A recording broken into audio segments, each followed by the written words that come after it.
में जो सुझाव है या जो मेरी सोचनी है मैं लोगों तक मैं पहुंचा सकूं। बजट के बारे में मैं यही कहना चाहूंगा कि ये कुछ और नहीं बल्कि एक जुमला ही है। जो 10 साल से जुमले हम देखते आ रहे हैं ये उसी के एक एक्सटेंशन है। क्योंकि ये भी मैं समझता हूं कि जो कांग्रेस का एक न्याय डॉक्यूमेंट था उसको भी शायद ही ठीक से कॉपी नहीं कर पाए। इसमें ना तो युवाओं के लिए कुछ है, ना यहाँ पे किसानों के लिए कुछ है, ना महिलाओं के लिए कुछ है, ना उद्योगपति। अब किसी भी वर्ग के लोगों को उठा के देख लीजिए, दलितों को देख लीजिए, पिछड़े वर्ग के लोगों को देख लीजिए, किसी के लिए सरकार ने कुछ नहीं किया। 10 साल पहले ही नौकरी देने की बात करते थे, आज भी सिर्फ ये क्या बात करते हैं, इंटर्नशिप की।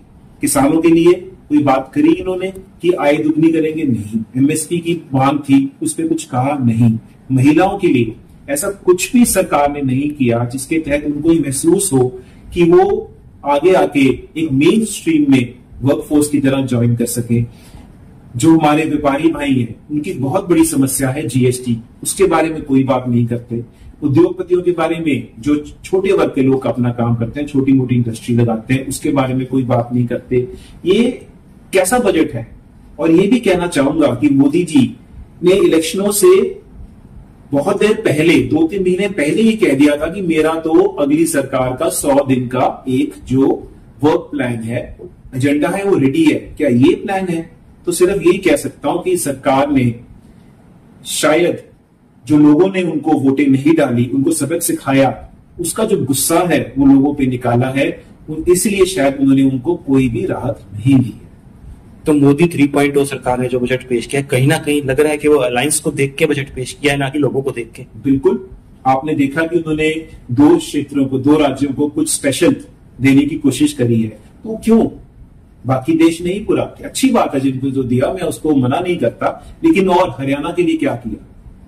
अगर हम यहाँ की बात करें, पंजाब को देख लीजिए, किसी भी और राज्य को देख लीजिए, उन्होंने क्या किया? कुछ नहीं किया। उन्होंने कोशिश करी है कि 2 उनके जो महत्वपूर्ण एलाइज हैं, जिनके कारण उनकी सरकार टिकी हुई है, उनको खुश करने के लिए जरूर रेवड़ियां बांटी है, मैं ये जरूर कह सकता हूं। मिडिल क्लास के लिए कैसे देखते हैं इस बजट को, जिसको सबसे ज्यादा जरूरत होती है, जिस सारा साल जो इसकी इंतजार करता है कि बजट आएगा तो कुछ फायदा मिलेगा, इसको कैसे देखते हैं? इन्होंने जी, मैं ये कहना चाहूंगा, गरीब आदमी के लिए ये कहा है कि 5 किलो का राशन लो और अपनी गरीबी से खुद लड़ो। और जो बंदा दिन रात, जैसा आपने बात कहा कि मिडिल क्लास जो लोग हैं, जो दिन रात मेहनत करते हैं, उनके लिए इस बजट में कुछ नहीं है। महंगाई इतनी ज्यादा हो चुकी है। और हैरानगी की बात है कि वित्त मंत्री जी ये कहते हैं कि Indian economy is an example of shining economy. अगर मैंने पता नहीं शायद वर्ड्स करेक्टली यूज किए कि नहीं, शायद तो कहने का मतलब ये था कि इंडियन इकोनॉमी शाइनिंग। क्या इन्फ्लेशन को वो शाइनिंग बोलते हैं? क्या अनएम्प्लॉयमेंट को शाइनिंग बोलते हैं? लोग यही नहीं कहते कि हमें फ्री में दो, लोग ये कहते हैं कि हमें काम दो, अच्छा काम दो, चाहे हमसे टैक्स दे दो थोड़ा, कोई बात नहीं, नौकरी तो दो। नौकरी के बारे में बात नहीं करते, इन्फ्लेशन के बारे में बात नहीं करते। तो मैं यही कह सकता हूं कि ये जो बजट है एक बड़ा शून्य है, इट्स अ बिग जीरो, और ये एंटी पीपल बजट जरूर है। कहीं ना कहीं शेयर मार्केट भी फॉल हो गई, 1200 पॉइंट नीचे गिर गई है एकदम से जैसे ही बजट आया, तो इसको भी कैसे देखते हैं? ये भी एक बहुत बड़ा। देखो जी, मैं शेयर मार्केट के चढ़ने और गिरने को बहुत ज्यादा अहमियत नहीं देता, क्योंकि उसमें बहुत फैक्टर्स प्ले करते हैं। लेकिन हाँ, जब कभी बजट आता है, शेयर मार्केट चढ़ती है, तो मतलब कि लोगों ने उसको एक्सेप्ट किया। और जब बजट आता है, शेयर मार्केट नीचे गिरती है, तो इसका मतलब ही जाता है कि लोगों ने कहीं ना कहीं अपनी निराशा को जाहिर करने की कोशिश करी है। कैपिटल गेन्स उन्होंने बढ़ाए हैं, शॉर्ट टर्म और लॉन्ग टर्म दोनों बढ़ाए हैं, तो हो सकता है उसका भी इफेक्ट आया है। बल्कि इस सरकार को तो कुछ ऐसा करना चाहिए था कि लोगों का जो कॉन्फिडेंस है टूवर्ड्स स्पेकुलेशन की जगह इन्वेस्टमेंट की तरफ बढ़ता, वो उन्होंने नहीं किया। तो शायद उसी के कारण लोगों के मन में निराशा भी है। अब किसानों को देखें, किसानों ने काफी धरना भी दिया दिल्ली में भी, उसके बाद हरियाणा में भी चला, पंजाब के किसान भी, पूरे देश के किसान परेशान थे, पर इस बजट में किसानों के लिए कुछ नहीं निकल पाया। कैसे देखते हैं? मैं वही कह रहा हूं ना, क्योंकि इन्होंने सबसे पहले क्या वायदा किया था कि हम किसानों की आय को दुगनी करेंगे। 10 साल हो गए, 11वां साल सरकार का शुरू हो गया, उनके लिए कुछ नहीं किया गया। बल्कि और छोड़ो, जब वो बॉर्डर पर मर रहे थे, इतने ज्यादा लोगों ने अपनी शहादत दी, उनके लिए कुछ नहीं किया। तो आज के दिन लोगों के मन में बहुत बड़ी निराशा है, बल्कि लोगों को शायद लगना शुरू हो गया कि सरकार से कुछ नहीं होगा।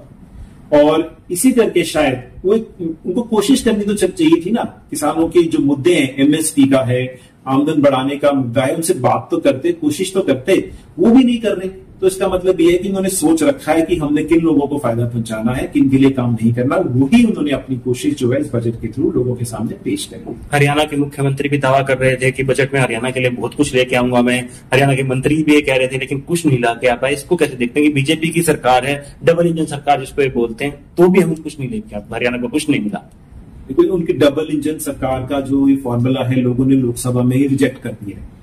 और जैसा कि मैंने कहा कि लोगों ने जो मोदी जी को सबक सिखाया लोकसभा इलेक्शंस में, शायद उसका बदला ये लोगों से ले रहे हैं, और इस करके लोगों के हित में कोई भी फैसला नहीं ले रहे। हरियाणा की बात कर रहे हैं आप जानते हैं कि उन्होंने कुछ भी नहीं किया। हरियाणा के हमारे कांग्रेस पार्टी के नेताओं ने इतनी डिमांड्स रखी, इतनी बात करी, लेकिन मोदी सरकार ने सारी चीजों को पूरा इग्नोर किया। किसी भी राज्य के लिए, हरियाणा के साथ साथ जैसे मैंने आपसे पहले भी कहा, और किसी राज्य के लिए भी सरकार के पास कोई कंक्रीट एक्शन प्लान नहीं है। ये शो करता है कि उनके पास कुछ नया ऑफर करने को नहीं है, उनके पास वही पुरानी इनके जुमले हैं। 10 साल पहले भी ये रोजगार की बात करते थे, आज सिर्फ इंटर्नशिप की बात करते हैं। 10 साल पहले महंगाई की बात करते थे, आज भी महंगाई पे कुछ नहीं किया। महिलाओं की जो भी इनकी बातें थे, अभी कुछ देर पहले इलेक्शन होके चुके हैं, उनका मैनिफेस्टो उठा के देख लीजिए। उन्होंने उस मैनिफेस्टो के हिसाब से भी अभी तक ऐसी कोई भी अनाउंसमेंट नहीं करी जिससे लोगों को लगे कि जो सरकार ने लोगों के बीच में वायदे किए थे उनको पूरा करने की कोशिश हो। इसीलिए कांग्रेस पार्टी ने मुहिम चलाई है कि हरियाणा मांगे हिसाब। लोग हिसाब मांग रहे कि भैया जो आपने कहा है वो तो बताओ। उनके पास बताने को कुछ नहीं है। अफसोस इस बात का है कि ये सरकार जान चुकी है, मौजूदा हरियाणा में जो सरकार है बीजेपी की, कि उनके दिन पूरे होने वाले हैं। लोगों ने उनको हराना है, कांग्रेस की सरकार बनेगी। अब लोगों की उम्मीद सिर्फ कांग्रेस पार्टी से कि कांग्रेस पार्टी सत्ता में आके जो उनकी मुश्किलें हैं उसको दूर करेगी। और ये मैं आपको कह सकता हूं कि आने वाले समय में आप देखेंगे कि कांग्रेस की सरकार बनेगी और वो जरूर लोगों के जो मुद्दे हैं उनको जरूर उठाएगी और लोगों को राहत देने की पूरी कोशिश करेगी। तो कहीं ना कहीं बजट को बड़ा जीरो कह सकते हैं, बिग शून्य, जीरो स्क्वायर कर दीजिए।